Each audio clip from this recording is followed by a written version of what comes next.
Aujourd'hui, on se retrouve pour une petite recette plutôt sympa. Alors, c'est une recette que j'ai vue passer plusieurs fois sur mes réseaux sociaux. Donc, j'ai eu envie de la tester parce que tu verras, elle est très rapide à faire, très simple. Il faut très peu d'ingrédients, donc très peu coûteux. Et les enfants ont vraiment adoré. Donc, je me suis dit, pourquoi pas en faire une vidéo. Alors pour commencer, tu vas prendre une pâte. Moi j'ai sélectionné une pâte brisée. Et à l'aide d'un bol, à peu près de ce format-là, tu vas venir le placer au centre de ta pâte. Une fois cela fait, tu vas venir sélectionner une base pour mettre sur le fond de ta pâte. Alors moi j'ai pris un Danone au fromage blanc. Il m'en restait, donc il fallait que je le passe. Donc on va venir tartiner ça sur la pâte, tout autour du bol, tout simplement. Alors bien évidemment, tu sélectionnes ce que tu as envie. Tu aurais très bien pu mettre aussi de la compote de pommes ou toute autre chose pour mettre sur ta pâte. C'est ce qui nous donnera le côté un petit peu onctueux.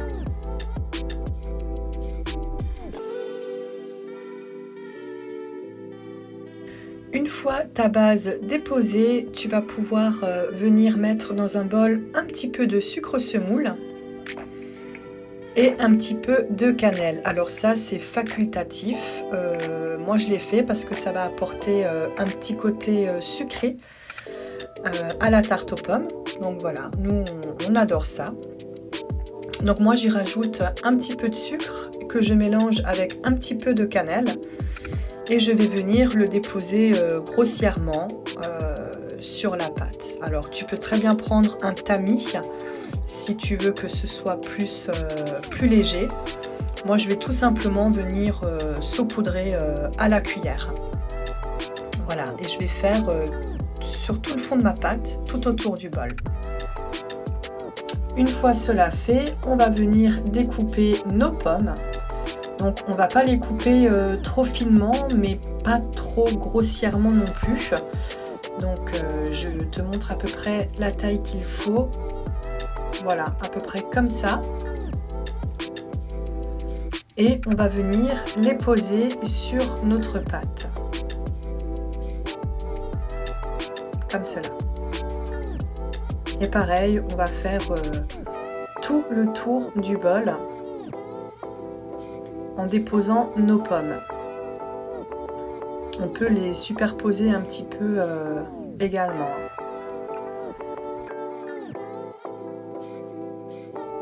Voilà ce que ça donne une fois toutes mes pommes découpées et déposées. Voilà le rendu que tu obtiendras. Moi j'ai fait 2 couches de pommes. Et à partir de ce moment-là, tu pourras enlever ton bol du milieu et tu vas venir découper le restant de pâte comme une pizza. En fait, tu fais comme des petites parts à pizza. Tu vas venir le découper en 4. Et après, tu vas venir découper encore une fois comme cela, de long en large. Un petit peu comme si tu coupais une pizza.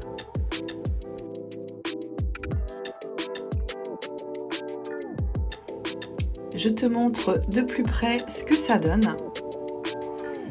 Et après, tu vas tout simplement prendre les morceaux que tu as découpés et les rabattre sur tes pommes. Donc c'est tout simple, c'est vraiment pas compliqué. Ça va te faire un petit effet de soleil. Je trouve ça super mignon. Et après, tu vas tout simplement rabattre les bords de ta pâte sur les pommes. Tout simplement en pressant un petit peu pour que ça se tienne.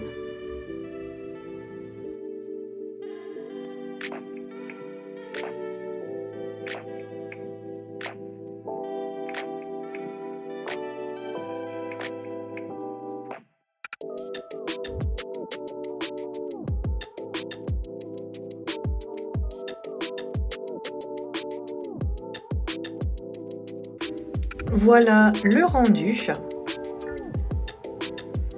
Donc moi ça me fait penser à un petit soleil, je trouve ça vraiment super mignon et puis ça change de la tarte aux pommes traditionnelle qu'on a l'habitude de voir.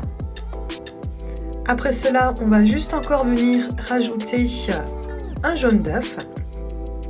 Donc voilà, on va badigeonner partout où il y a de la pâte pour que ça dore un minimum.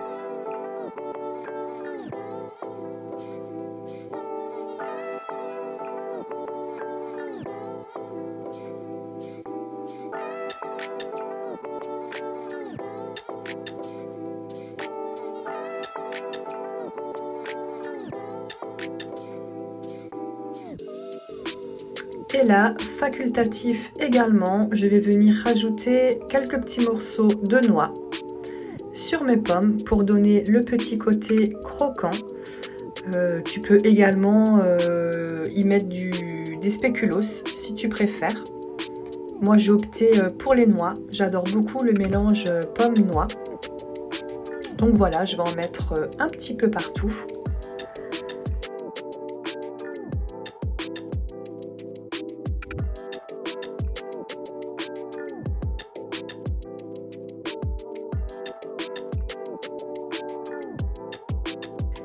Et là, ça va partir au four à 180 degrés pendant 25 minutes.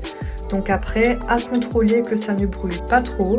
Moi, c'est le temps qu'il a fallu à mon four pour que la cuisson soit bonne.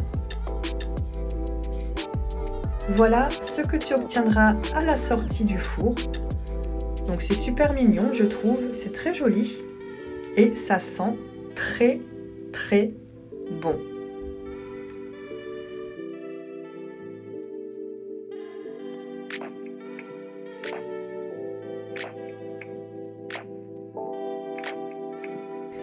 Je vais juste encore venir saupoudrer avec du sucre glace et un tamis le dessus de la tarte. Voilà, ça apporte encore un côté un petit peu plus esthétique.